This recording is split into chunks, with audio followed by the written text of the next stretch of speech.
濃いグリーンの外壁で仕上げたシックでナチュラルなお家です。まるで本物の枕木に見えるコンクリート製の支柱とエロガントな雰囲気のブルーのポストがポイントになっています。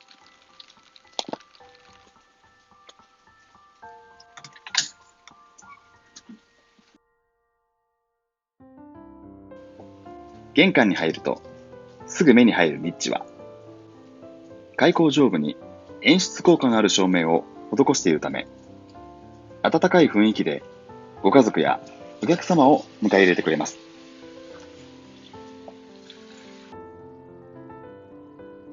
また、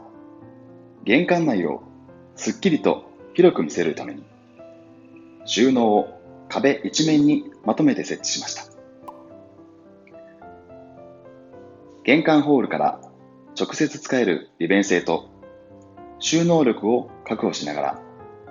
広々とした空間となるように設計しています。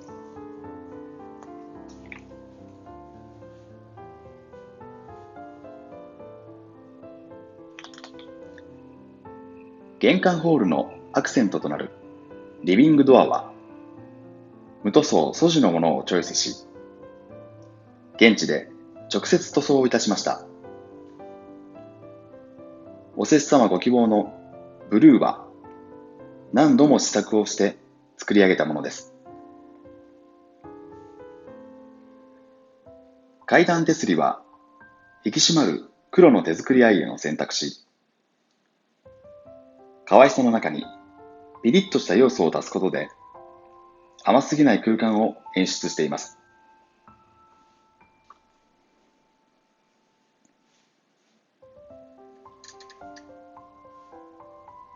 居心地の良さにこだわった LDK。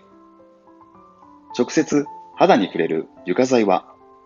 天然木の多くを採用しています。南側に吹き抜けを取ることで、リビング全体に光を届けることができるようになり、日中は自然光だけでの生活を可能としました。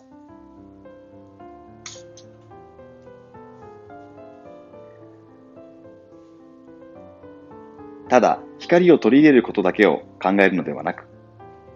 断熱や気密にも視点を向け、ゼッチ基準クリアを目標に YKKAP 製樹脂サッシの採用や断熱材への配慮を行うことで、高気密高断熱の家となり、一年中快適な生活が実現しました。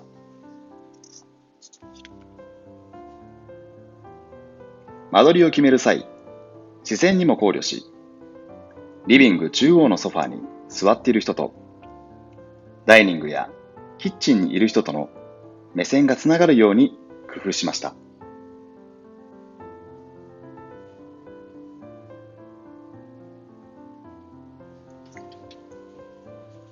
リビングの一角には、3本の柱で仕切ったピアノ置き場を設けました。構造上、必要な柱を利用して、3歩を囲ってしまわないなど、ピアノを設置するために最適な設計を取り入れています。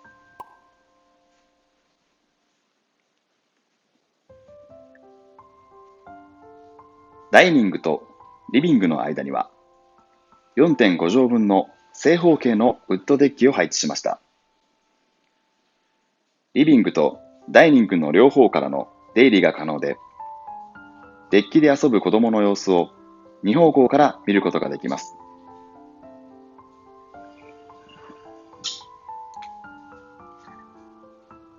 また、デッキ全体が屋根の下にあるため、雨の日でも外で遊んだり、バーベキューをしたりと楽しむことができます。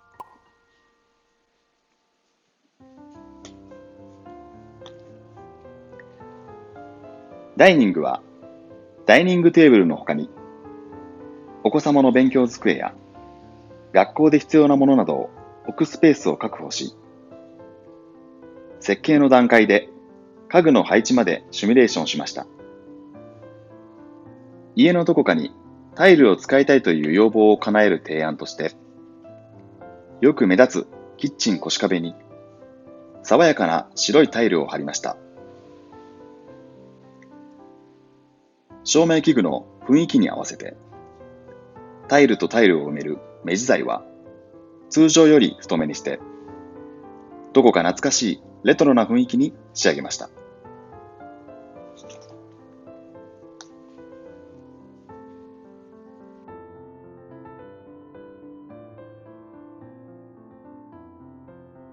キッチンは生活感の出やすい場所であるため、リビングやダイニングから手元部分は隠れる壁の高さに設定しました。油跳ねが気になる IH コンロの前はオーダーガラスを採用。無垢のカウンターが汚れないように配慮しました。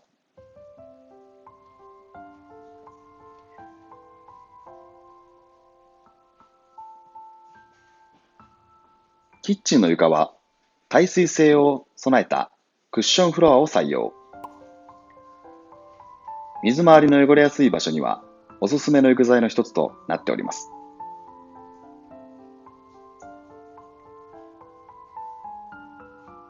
カップボードはキッチンの使い勝手を左右する大切な収納部分と考えております。今回は家電を一直線に配置し、腰をかがめずに家事をこなせるようカウンタータイプをご提案しました。下部にはオープンな空間を取れるレイアウトとして、大容量のゴミ箱を設置できるようにすることで、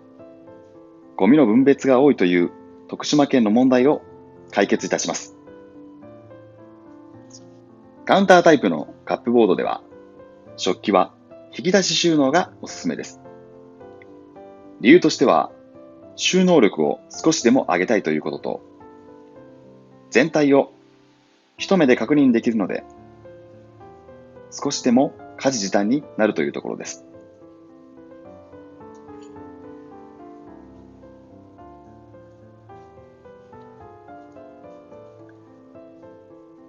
また、上部収納は背の低い奥様でも使いやすいように、あえて高さを低めに設定しました。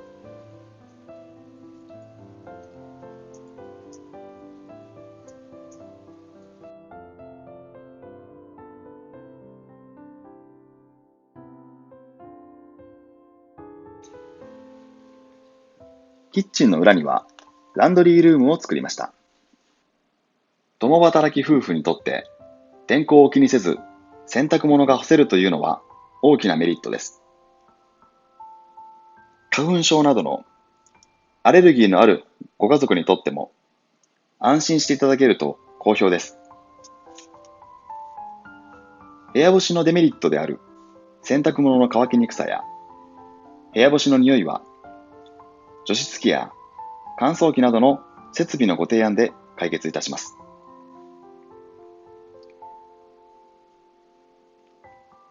部屋の奥には勝手口を設けており、ゴミ出しをするなど、キッチンからの家事動線を意識しました。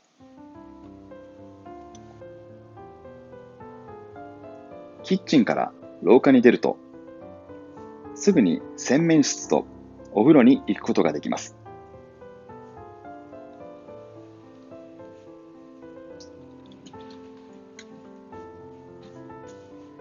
このように水回りの配置を近くにすることで、無駄な動きをなくし、家事の負担を軽減するという仕組みです。例えば、キッチンで調理しながら洗濯物を取り込むなど、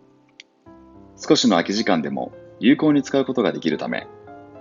家事を効率よく進めることができますね。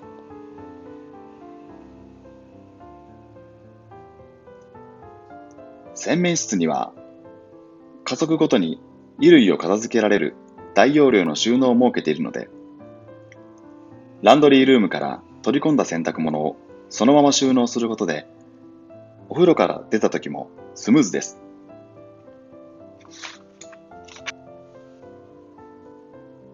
洗面化粧台はパナソニックの洗面台にブラックの照明器具やタオル掛けなどを組み合わせて、個性を強めたコーディネートをいたしました。また、足元をオープンにすることで、ゴミ箱やヘルスメーター用のスペースを確保しつつ、洗面室をすっきりさせる仕掛けを施しました。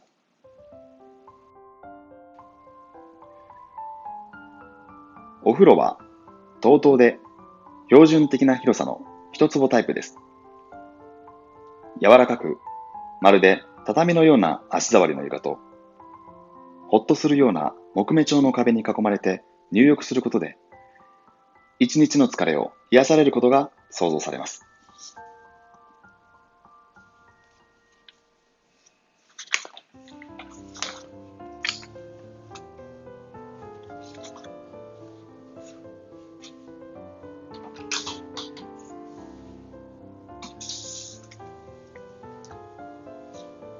お手洗いは家の中で一番小さな部屋。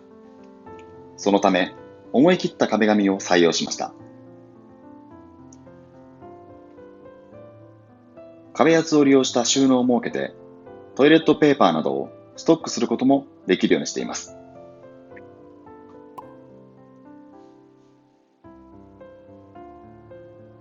また、狭い空間であるトイレに適した小さくて可愛い手洗い機の上には、お客様のご趣味である DIY でタイルを貼れるよう、あらかじめお打ち合わせをしました。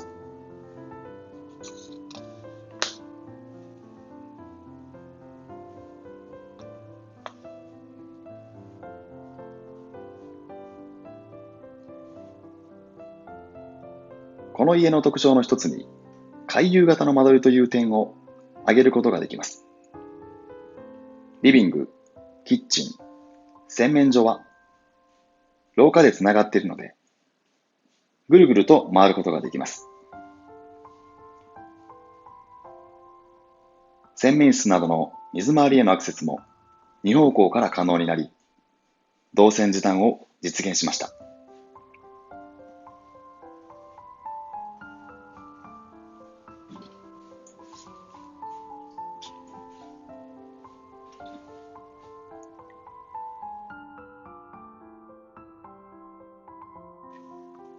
ご両親の寝室を設けたいとのご要望で、1階にお部屋を計画しました。1階の寝室は、生活がすべてワンフロアで解決するというメリットがあります。天井は勾配で仕上げることで、開放感を演出しました。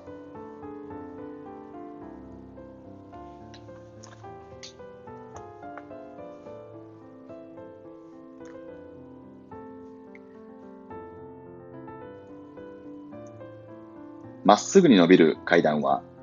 床に合わせて天然木の造作階段といたしました。ナチュラルなイメージに合わせて選んだ2灯のブラケット照明が階段をしっかりと照らしてくれます。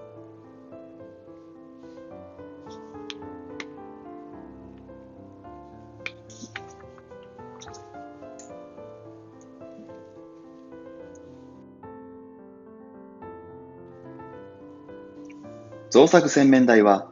カウンターに洗面ボールを乗せ、配管は見えたままというシンプルなタイプ。そこに持ち込みのミラーを付け加えてデザイン性を持たせました。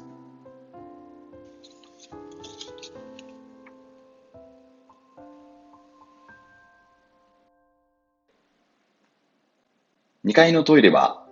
可愛らしさのある雰囲気を希望されましたので、ビビッドカラーのクロスに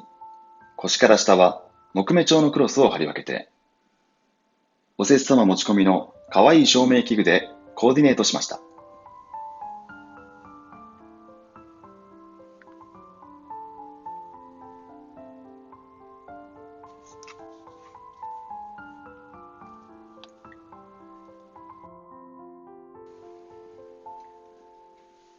シックな色の壁紙で落ち着いた雰囲気に仕上げました。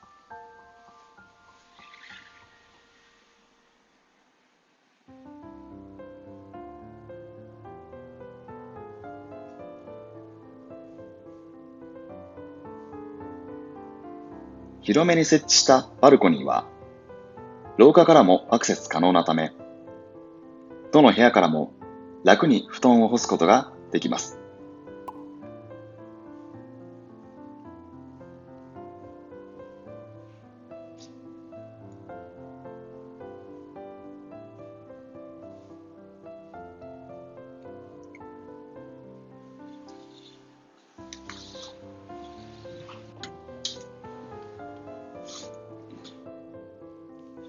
寝室の奥には、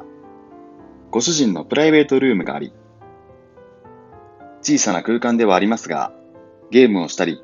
音楽を聴いたり、趣味の部屋として重宝されています。窓を2方向に設置しているので、風通しや日当たりも良好です。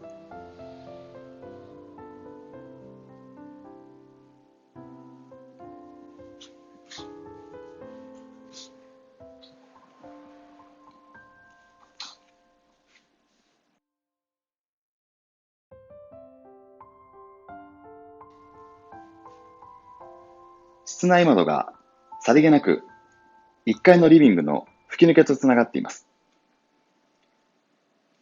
この室内窓があることで、吹き抜け窓からこの部屋への光を取り入れ、日当たりの悪さを解消しています。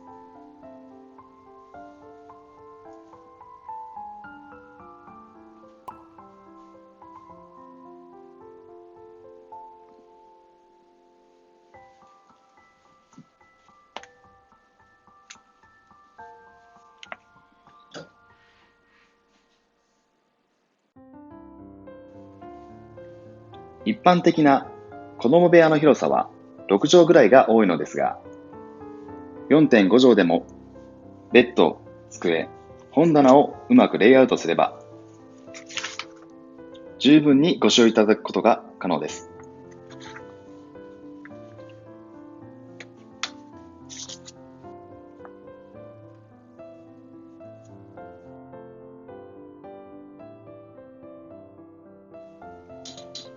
はしごを登ると、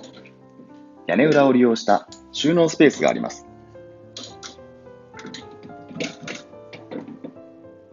2x4 工法は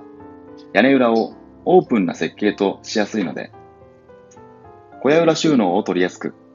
比較的安価で採用可能です。季節のものや捨てられない子供の作品など、頻繁には出し入れをしないものの収納場として重宝するスペースです。暮らしやすさや居心地の良さを追求し、木のぬくもりを生かしたナチュラルアメリカンな OB セッサマのお宅をご紹介いたしました。